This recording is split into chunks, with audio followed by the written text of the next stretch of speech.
Muy buenos días, iglesia, que el Señor les bendiga. Bueno, es bueno estar en la casa del Señor, ¿cierto? Y venir para compartir la palabra del Señor es un privilegio muy grande que no muchos tienen, pero muchos tienen ese privilegio de poder escuchar, de acercarse a la casa del Señor para poder escuchar. Hay otros que no lo tienen, pues muchos han decidido no hacerlo. Hoy quiero hablarle acerca de esas decisiones, fíjese. La serie que ahora le vamos a presentar costará cerca de unos 7, 8 enseñanzas y nos va a hablar acerca de la decisión de seguir a Cristo. Esta serie se llama Decidí seguir a Cristo, porque yo sí decidí seguir a Cristo. Y algunos pueden decir, pastor, pero yo también. Pero a lo largo de la serie entonces vamos a ver si realmente somos seguidores de Cristo o oímos nada más de Cristo. Amén. Así que el Señor nos ayude a desarrollar esta serie de enseñanza. Pero debo de añadirle que la serie viene el Señor me regala esta serie a través de la oración y de preguntarle al Señor, ¿qué debemos de enseñarle a tu pueblo? Y el pueblo tiene que ser enseñado. Y una de las cosas que debemos de enseñar, y no solo para los que quizás no lo han entendido, pero sí para los que ya lo entendieron, y es que vivimos en un mundo lleno de necesidades, ¿cierto? Mire, nosotros vivimos desde que nacemos, empezamos con las necesidades. El título de esta enseñanza se llama Mi mayor necesidad, y no es una canción, ¿eh? Mi mayor necesidad. La serie se llama He decidido seguir a Cristo. He decidido, lo digo en primera persona, porque eso debe de ser una decisión de cada uno de los que se encuentra aquí de forma libre y voluntaria. Yo sé que hay algunos que vienen porque los traen sus padres, y eso déjenme decirle que es el mayor regalo que un padre le puede dar, traerlo aquí para que usted conozca del Señor. Si luego usted es mayor de edad y dice, no, ¿sabes qué? Yo no quiero eso, sus padres no tendrán ninguna culpabilidad acerca de lo que usted escoja, pero sí tiene la responsabilidad de enseñarles tanto la educación secundaria como la principal, la eterna. Amén. Así que la serie, como usted puede ver, se llama He decidido seguir a Cristo. Cuando yo cuento mi testimonio de cuando yo decidí seguir a Cristo, no es un testimonio que pueda traer grandes aportaciones. Sin embargo, déjeme decirle que cuando uno toma la decisión de seguir a Cristo, no importa el pasado que uno tenga. Lo que importa es lo que viene por delante. En la Biblia vamos a ver muchas historias de personas, en principal la historia de Ruth la Moabita. Ruth la Moabita era una mujer que vivía en la tierra de Moab, donde era un pueblo pecaminoso, y es exactamente lo mismo que ocurre con nosotros. Venimos del pecado, de la esclavitud, pero Ruth tomó la decisión de decirle a Noemí, tu Dios será mi Dios y tu pueblo será mi pueblo. Todo va incluido, también va incluida. Nadie puede decir tu Dios será mi Dios, pero tu pueblo lo aborrezco. Nadie puede decir yo amo a Dios, pero no quiero a la iglesia. Todo va relacionado. ¿Me hago entender? Así que por favor, vamos a concentrarnos y vamos a pedirle al Señor en oración que nos ayude en esta mañana. Señor, te doy las gracias por permitirnos en este día poder venir delante de tu presencia. Oro, Señor, para que no haya ninguna distracción, Señor, en el corazón ni en la mente de ninguno de los que hoy está aquí, Señor. Que comprendamos realmente cuál es nuestra mayor necesidad. Porque cuando hablamos de necesidades, hay muchas necesidades, pero la que realmente importa es de la que hoy venimos a hablar. Gracias, Señor, por la oportunidad y el privilegio de poder hablarle a tu pueblo, Señor. Úsame, Señor, en esta mañana para poder hablarle, Señor, de parte tuya y no de mi corazón. En el nombre de Cristo Jesús te lo pido. Y el pueblo de Dios dice, amén. Bueno, vamos a empezar de menos a más acerca de este tema de las necesidades. Y usted sabe que cuando nosotros hablamos de necesidades básicas, podemos hablar desde el momento que nacemos. Un bebé necesita de sus padres. Sin esa cobertura de sus padres, amamantándolo, criándolo, es bien difícil que pudiera subsistir, ¿cierto? Son dependientes de los padres, pero a medida que vamos creciendo necesitamos estudiar, ir a la escuela, tener buenos valores y principios que nos tienen que enseñar. Los verdaderos valores se enseñan en casa. La educación, las matemáticas y todas esas cosas también se enseñan, pero en mayor medida lo hacen en la escuela, ¿cierto? Pero tenemos la necesidad de que un niño pequeño tiene la necesidad de que sus padres lo corrijan, porque si no lo hace, se echará a perder. ¿Están conmigo con ello? Entonces es una necesidad del bebé a ser amamantado, a luego a ser cuidado y a luego ser disciplinado y también ser educado. Todas esas cosas tienen que ir en conjunto. Pero luego cuando la gente crece, necesita tener un trabajo. ¿Cuántos tienen necesidad de trabajo? Todos tenemos necesidad de trabajo, hermano. Que algunos lo tengamos es diferente. Pero si lo dejamos de tener, tenemos esa necesidad. Ahora, usted puede decir, ok, sí, pastor, ya tengo trabajo y sí, necesito trabajo, pero necesitamos cuidar ese trabajo entonces, ¿no? Entonces, tenemos esas necesidades y estamos constantemente necesitando de cosas, de la provisión de Dios, ¿sí o no? Yo lo voy hilando para que usted me vaya siguiendo, pero luego llegan el invierno, necesitamos tener buenos abrigos. Es una preocupación. Imagínese, por ejemplo, que llega el invierno y usted no tiene cómo comprarle a sus hijos lo que necesitan para estar bien abrigados. Eso es una necesidad también, pero le estoy hablando de necesidades básicas que tenemos, como el abrigo, la comida. Esas son necesidades básicas, pero más adelante, cuando nosotros vamos creciendo, podemos ir viendo que nosotros tenemos otro tipo de necesidades. Tenemos las necesidades emocionales, cuestiones del amor y la aceptación. Como personas diseñadas o hechas a la imagen del Señor, somos personas relacionales. No somos personas que fueron diseñadas para vivir en soledad. Necesitamos la aceptación. Necesitamos que nuestros padres nos amen, que nuestra pareja nos ame, que nuestros amigos nos amen. Necesitamos esa aceptación, ¿cierto? Ninguno de los que está aquí puede levantarse y decir, no, yo no quiero saber nada de nadie y que nadie quiera saber nada de mí, porque eso sería un ermitaño o una cosa extraña. Tenemos necesidades emocionales, como que la relación vaya bien. ¿Cuántos de los que están casados aquí o viven en pareja necesitan que la relación vaya bien? Es una necesidad, porque si la relación no va bien, hay una desestabilidad en la casa y el matrimonio no funciona, los hijos van por ahí y necesitamos una estabilidad emocional, necesitamos una estabilidad en el hogar y son necesidades básicas e importantes.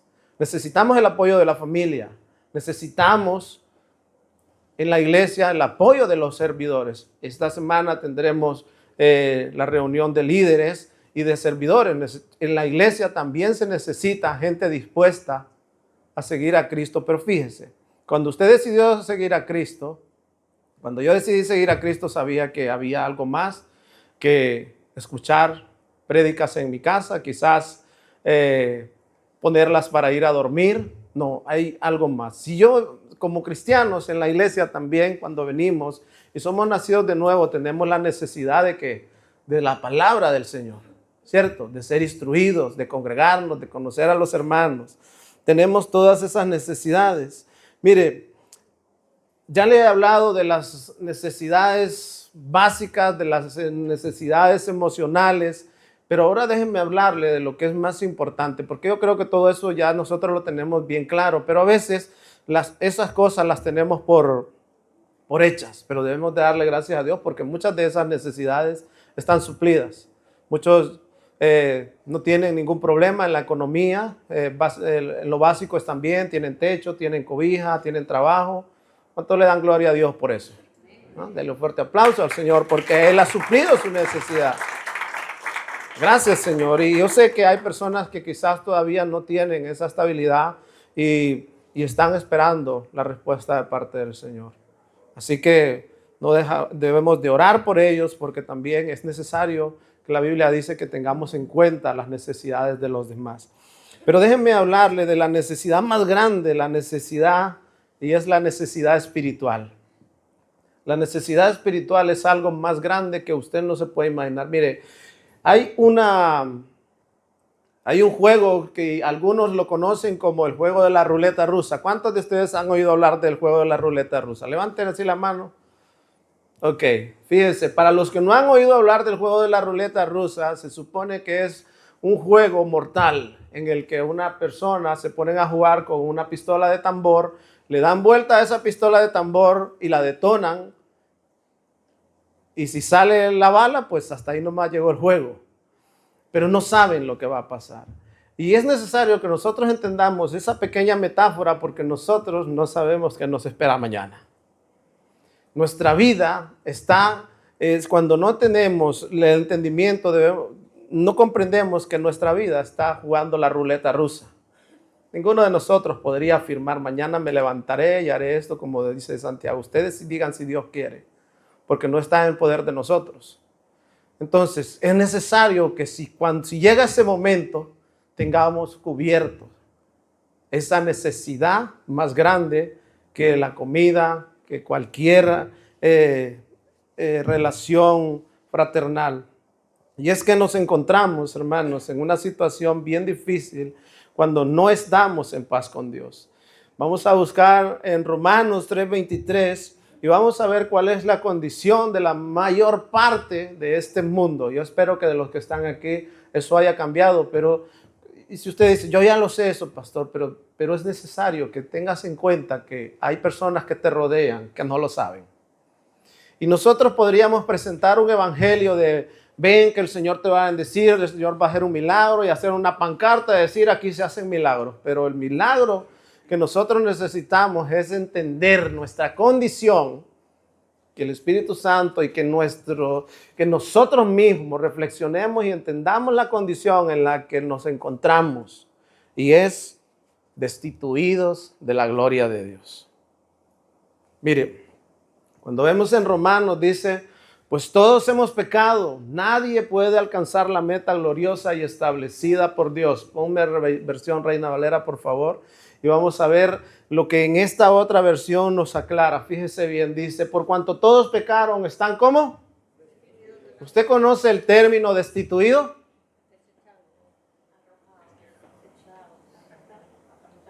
Destituido. Cuando tú estás en un trabajo, te despiden, más o menos viene a ser un término parecido, pero destituido es, se acabó. ¿Comprende? Entonces, las escrituras nos dicen, por cuanto, ¿cuántos? ¿Hay alguien aquí que no forme parte de todos? Nos identifica de esta forma, por cuanto todos pecaron y están destituidos de la gloria de Dios. En el contexto que se encuentra este pasaje es Pablo hablándole a los romanos, a los gentiles y a los judíos. En el capítulo 1, Pablo les está diciendo a los gentiles, ustedes han pecado y están destituidos de la gloria de Dios por cuanto han desobedecido a Dios. Y a los gentiles les va a decir, ustedes también han pecado y están destituidos de la gloria de Dios por cuanto desconocen la voluntad de Dios y la ley.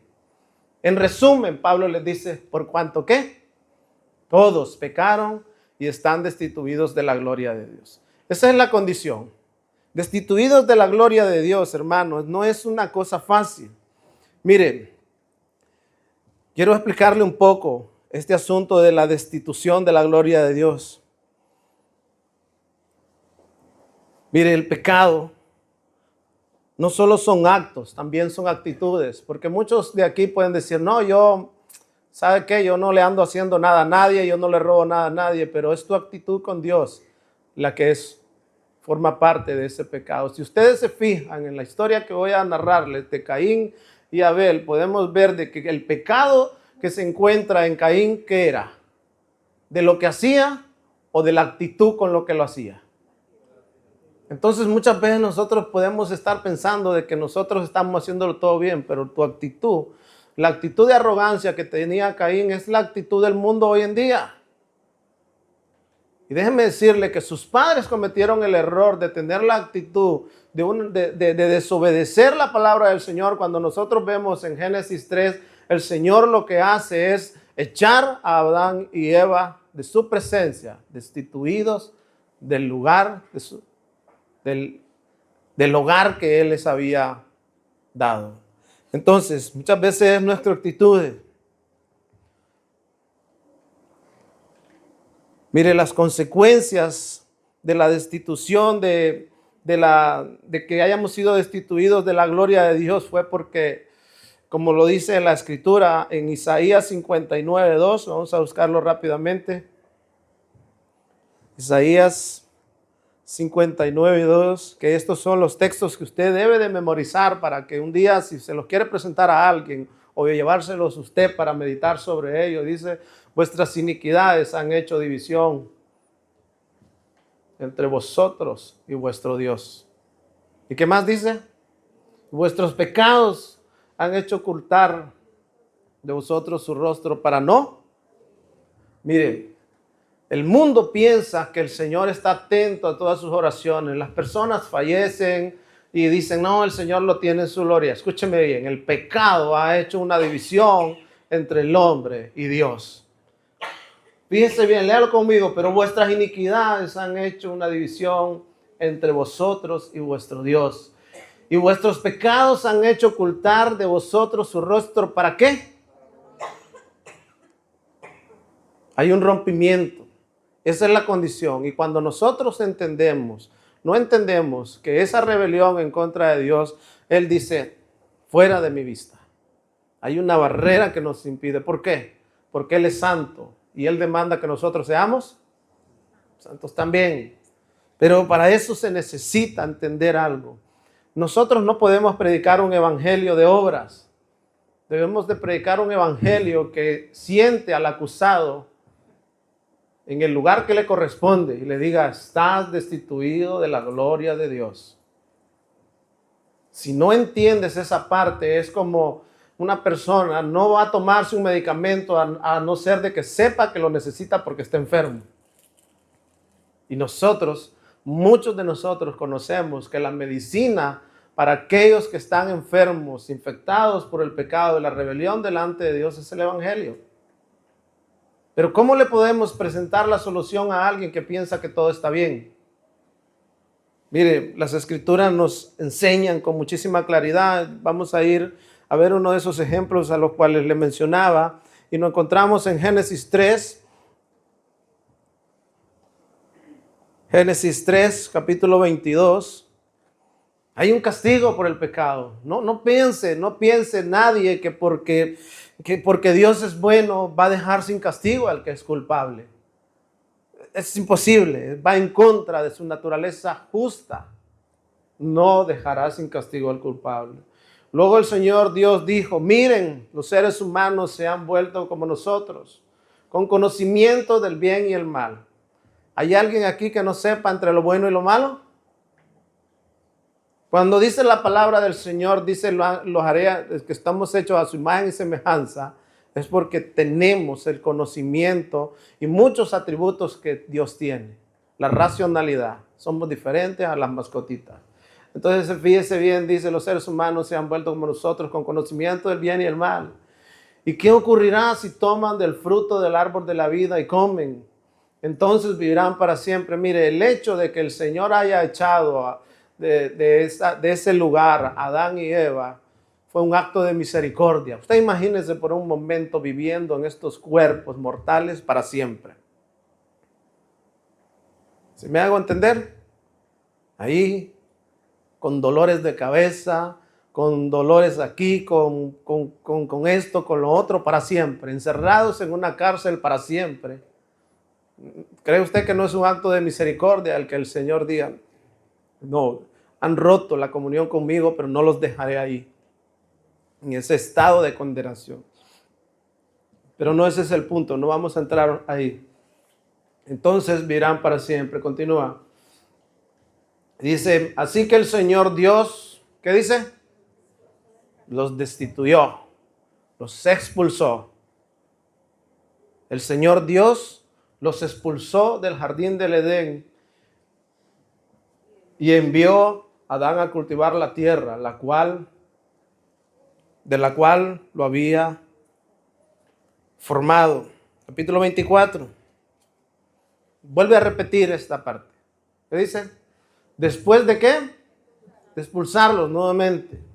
El Señor Dios puso querubines poderosos al oriente del jardín del Edén y colocó una espada de fuego ardiente que destellaba al moverse de un lado a otro a fin de custodiar el camino hacia el árbol de la vida. Escúchenme, nadie puede entrar en ese lugar a no ser de que reconozca su condición, y solo Cristo puede introducirnos en ese lugar nuevamente. Ninguno. El hombre quedó incapacitado para volver a ese lugar. El hombre quedó como aquella persona que va por el bosque y cae en uno de esos pozos que antiguamente habían hecho. Y ese pozo es tan profundo que es imposible que con sus propias formas pueda salir de ahí. Estaba viendo una noticia de un joven pescador que en su forma de pesca, ellos tenían una especie de casita que la ponían en medio del mar, amarrada a un ancla, y ellos se quedaban ahí, encendían fuego y estaban pescando. Luego pasaban era su puesto de trabajo, como en una fábrica, solo que en medio de la mar. Y luego pasaban cambiando el turno los pescadores, y se cambiaban a uno y se van el otro.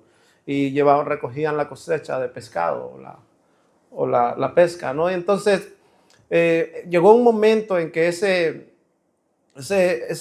esa pequeña barcaza que él tenía, de alguna u otra forma se desató y se fue a la deriva.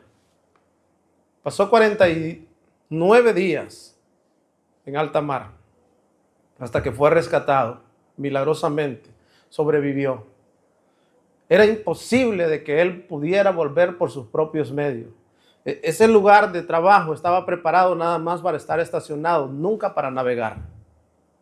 Y esa es nuestra condición, a la deriva, hasta que Dios vio que necesitábamos un Salvador y envió a Jesucristo. Quizás ese muchacho pasó 49 días, quizás nosotros hemos pasado 33 años, 20 años, así a la deriva. Ese muchacho, la única necesidad, aunque tenía necesidades como el agua, el alimento, él se pudo alimentar a través de la pesca, porque a eso se dedicaba en alta mar. Pero alguien puede preguntar, ¿y qué pasó con él? ¿Y cómo bebía agua? Cuando llovía, lograba empapar su ropa y luego recoger el agua de esa que había caído en algún recipiente o algo, y de esa forma se mantuvo durante ese tiempo. Pero dice que lo único que hacía era orar, orar y orar para que el Señor enviara a alguien a rescatarlo. Y dice que pasaron cerca de 7 embarcaciones cerca de él y él les hacía señales y nadie se detuvo. Es exactamente lo que pasa con nosotros. Hay personas, nosotros, nadie nos puede ayudar en ese sentido. En el espiritual, pueden venir las religiones de todo tipo y ninguna de ellas va a sacarnos de la condición en la que nos encontramos, solo hasta que viene alguien adecuado, y ese es el Señor Jesucristo. Pero necesitamos ver que estamos a la deriva. ¿Sí me estoy haciendo entender? ¿Por qué? Porque, miren, no está en juego que vayas a pasar frío. No está en juego que vayas a perder tu trabajo, todas esas cosas, aunque son importantes, claro que lo son, pero está en juego tu eternidad. 50, 80, 90 años que el Señor te permitiera vivir aquí, créeme que dice la Escritura que eso no es nada comparado con el sin parar de contar en la eternidad. Perdido en el castigo eterno, destituido por el pecado. Entonces nosotros miramos en esta historia que los padres cometieron el error de desobedecer al Señor y las consecuencias están ahí. Ahora, cuando vamos más adelante y miramos en el capítulo 4 de Génesis, podemos ver a Caín y a Abel. El pecado ya había entrado, el pecado está ahí, el pecado está a la puerta. Génesis 4. Y vemos a Caín, que simboliza toda la raza humana. Y nosotros podemos leer, y ahora bien, dice, ahora bien, Adán tuvo relaciones sexuales con su esposa Eva y ella quedó embarazada. Cuando dio a luz a Caín, dijo, con la ayuda del Señor he tenido un varón. Continúa.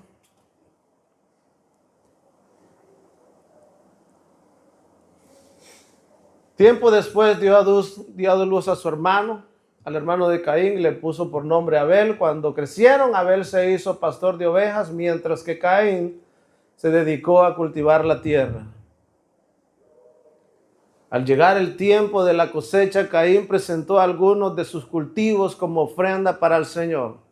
Crecieron, los muchachitos crecieron, dos hermanos que crecían juntos, uno se dedicaba a una cosa y otro se dedicaba a otra. Escuche bien, al llegar el tiempo, dice, retrocede por favor.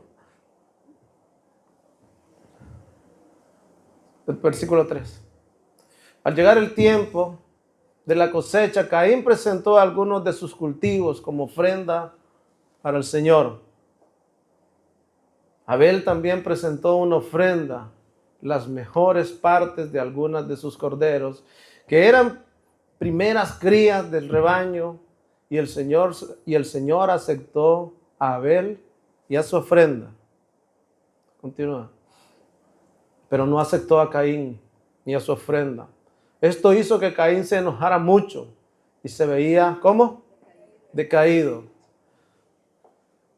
¿Por qué estás, cómo dice?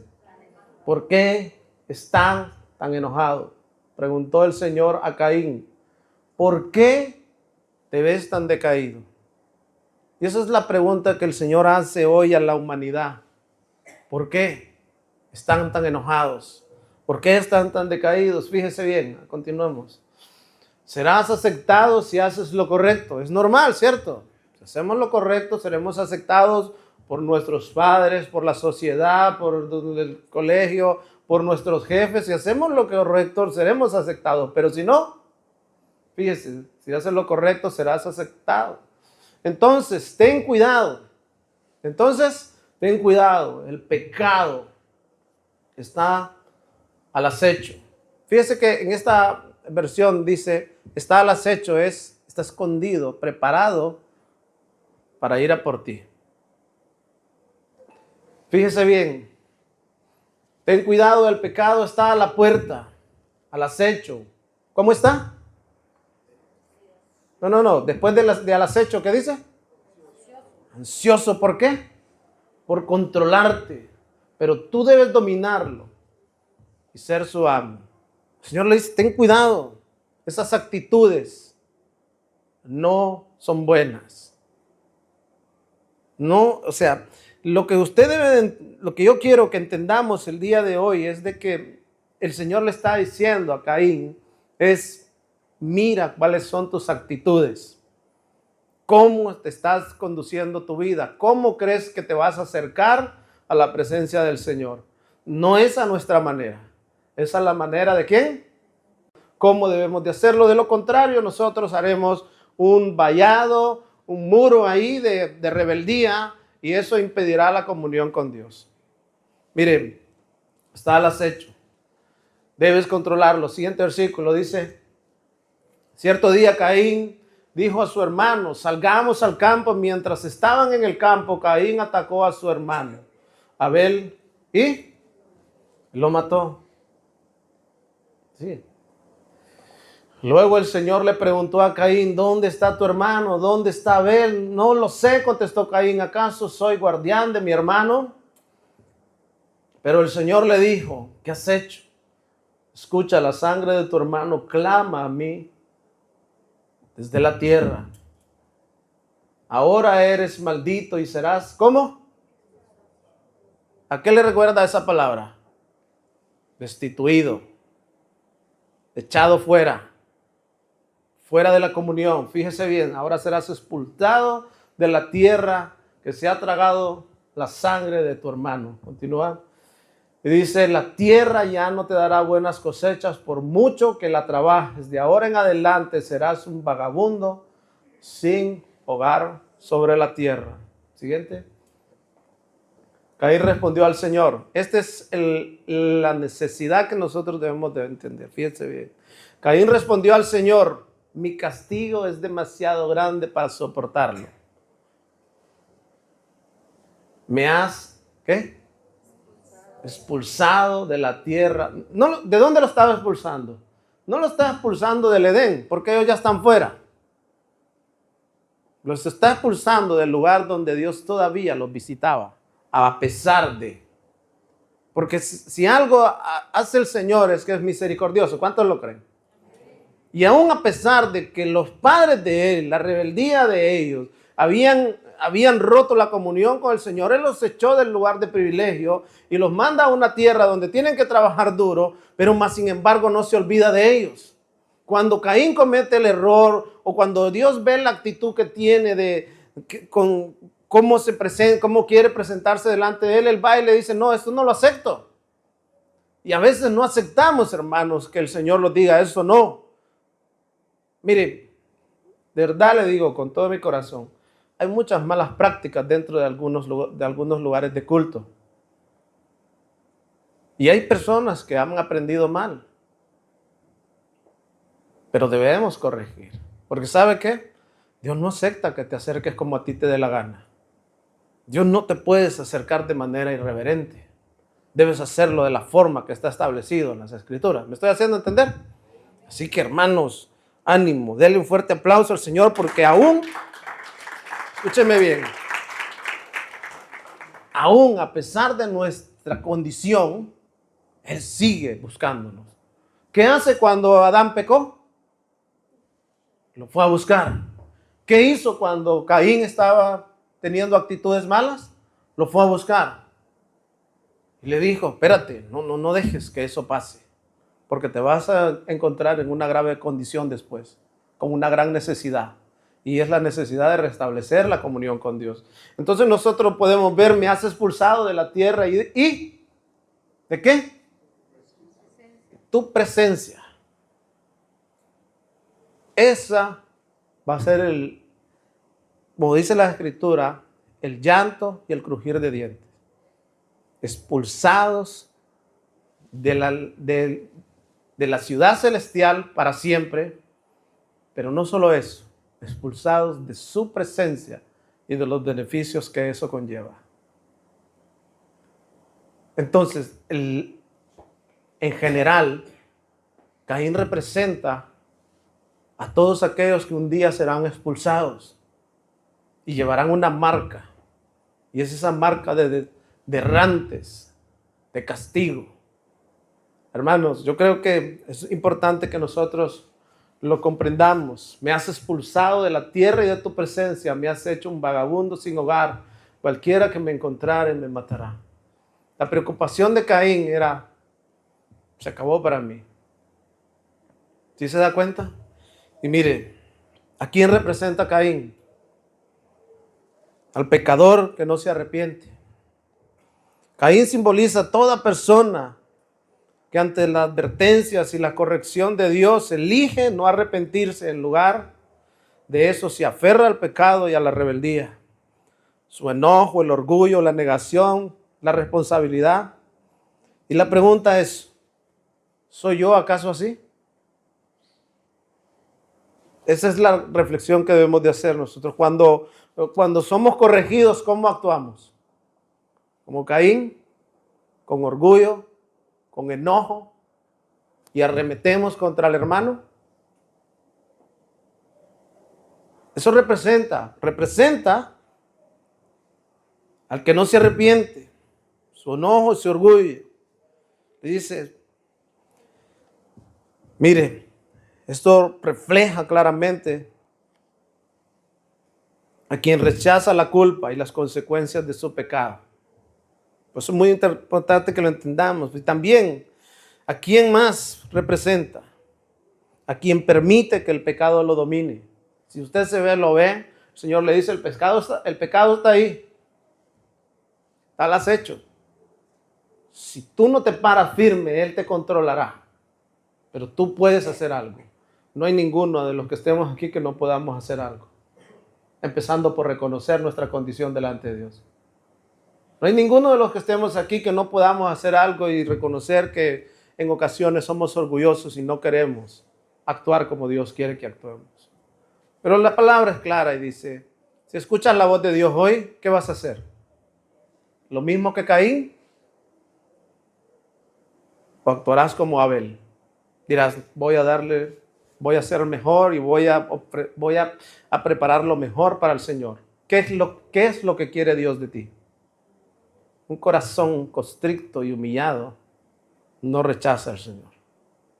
¿Qué quiere el Señor de nosotros? Obediencia quiero, no sacrificios.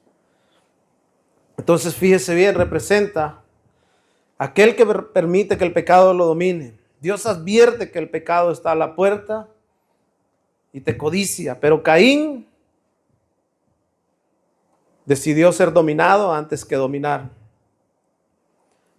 Decidió ser controlado antes que controlar. Representa a quienes luchan.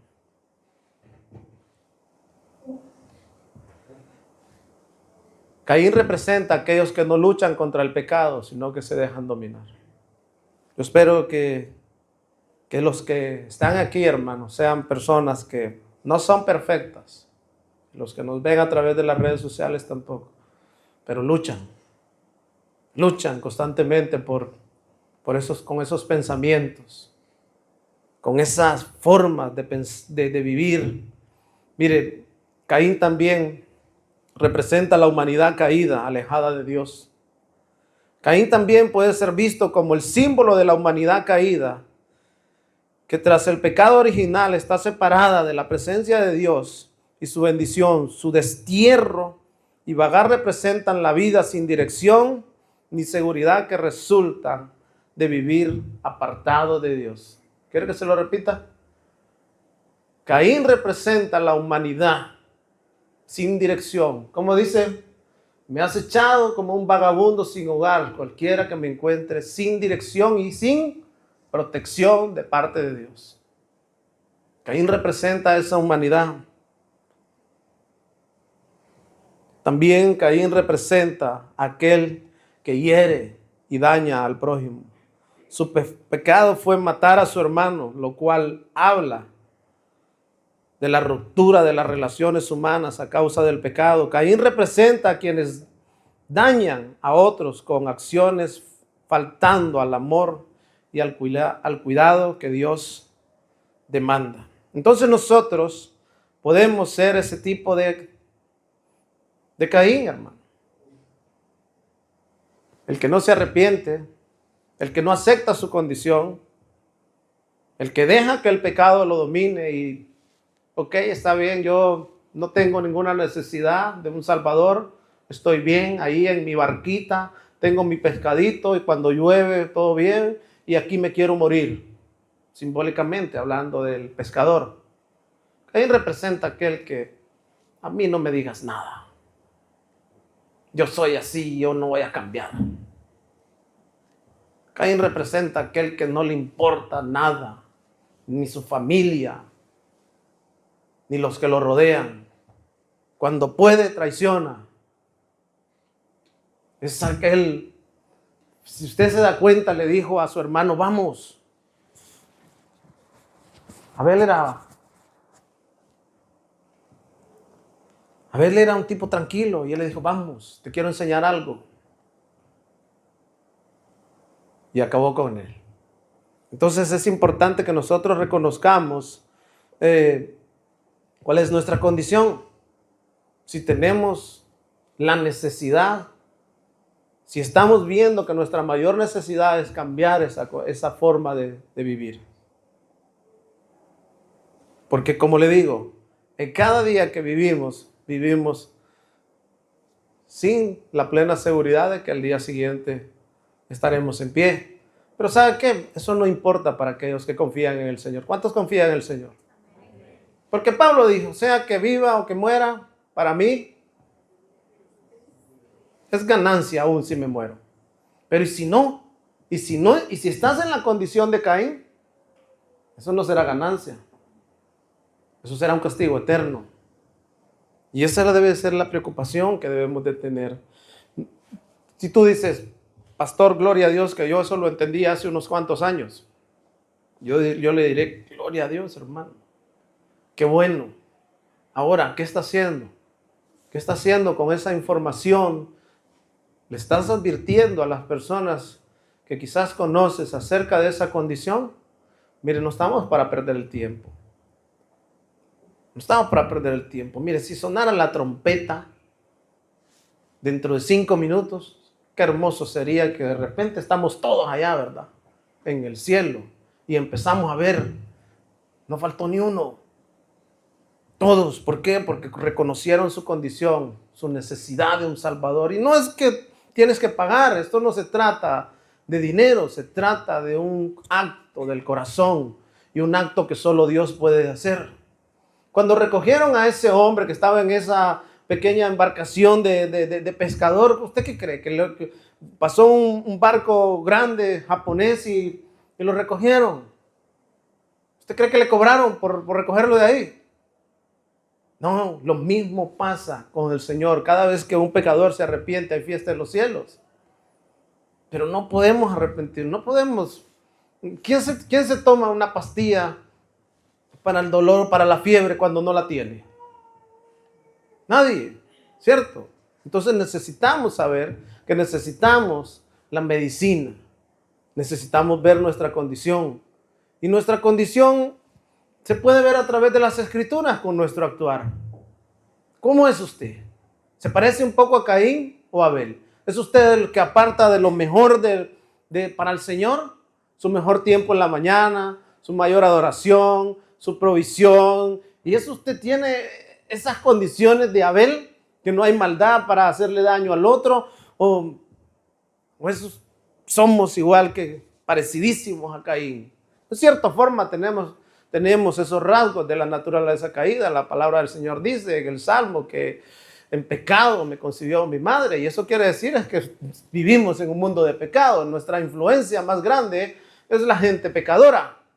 Por eso necesitamos reconocer nuestra condición y juntarnos con aquellos que la han reconocido también porque están batallando de la misma forma que nosotros, ¿cierto? Mire, yo animo. Hace muy poco hicimos un grupo de las jóvenes parejas que más o menos tienen esa edad.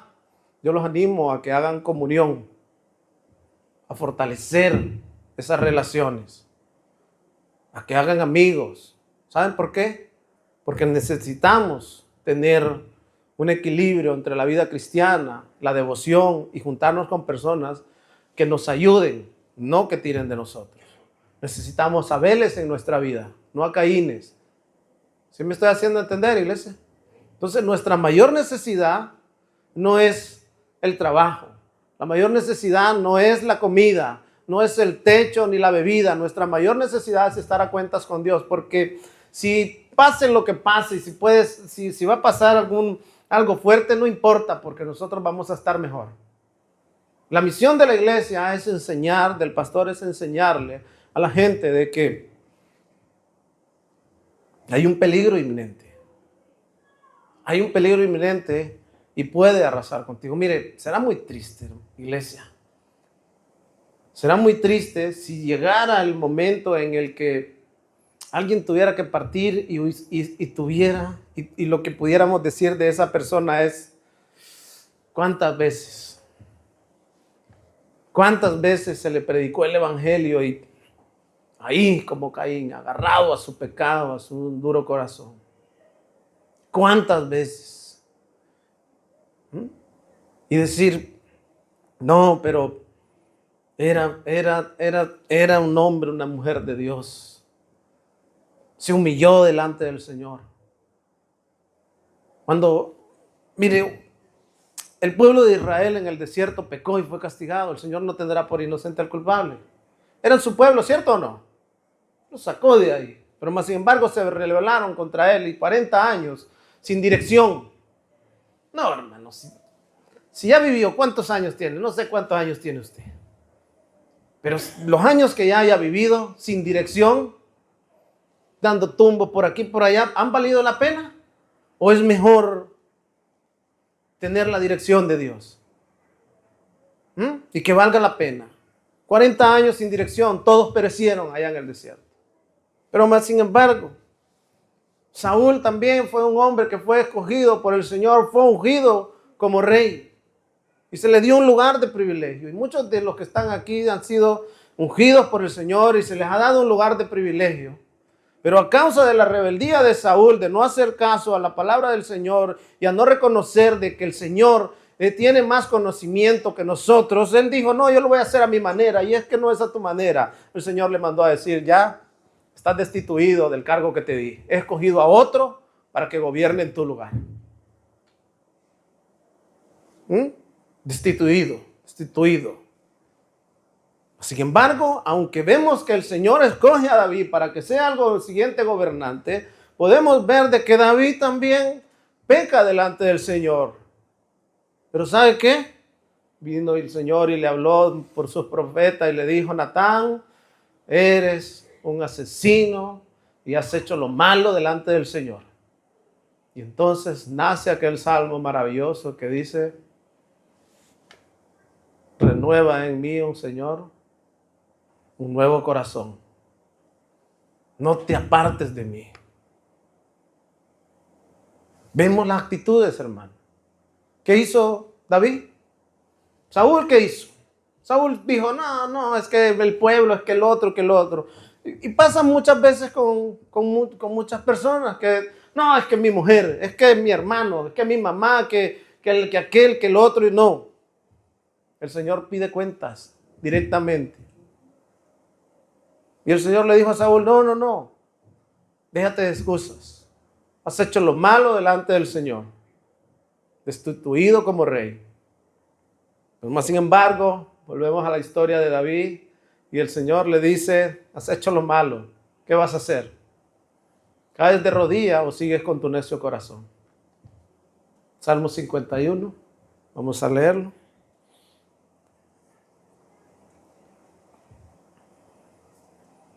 Tenemos que reconocer nuestra condición delante de Dios y decirle, mire, David era un rey y estaba en lo más alto de la cima en ese tiempo. Terrenalmente, porque espiritualmente estaba hundido en lo más profundo del abismo.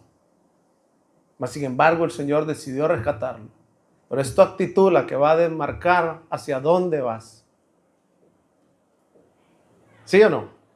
Es nuestra actitud. Puedes hacer como mejor te parezca. Como Caín, como Saúl, como el pueblo de Israel en general. O como David. Ten misericordia de mí, oh Dios, debido a tu amor inagotable, a causa de tu gran compasión, borra mi mancha. Borra, ¿qué dice? La mancha de mi pecado. ¿Cuál es la necesidad? Estar a cuentas con el Señor. Continúa. Lávame de la culpa hasta que quede limpio. Purifícame de mis pecados. Pues reconozco mis rebeliones. Día y noche me persiguen. Recuerde, las necesidades de David estaban suplidas. Era un rey.